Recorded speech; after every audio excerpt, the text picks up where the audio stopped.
इंदिरा महाविद्यालय आत्मसुरक्षा तामिल शिविर उद्घाटित। जूनागढ़ कलाहांडी जूनागढ़ सहर स्थित प्रियदर्शनी इंदिरा महाविद्यालय युक्त 3 प्रथम वर्ष छात्री को नहीं आत्मसुरक्षा तालीम शिविर उद्घाटित हो जाइए। ए शिविर 9 दिन धरी चलिबा सह गुरुवार एही शिविर आनुष्ठानिक भावे उद्घाटित हो जाइए। ए तालीम शिविर एक मुख्य अतिथि भावे जूनागढ़ एनएससी रो पूर्वतन अध्यक्ष सुधांशु शेखर बराड़ जोग देथिले।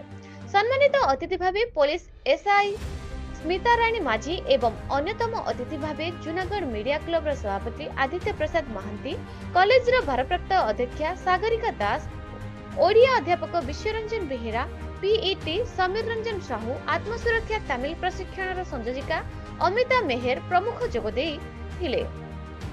एवं छात्री माने किपरि एही तालीम शिविर रे प्रशिक्षण नै निज सुरक्षा निजे करि परिबे से नै अतिथि माने निज निजर वक्तव्य रे परिप्रकाश करथिले।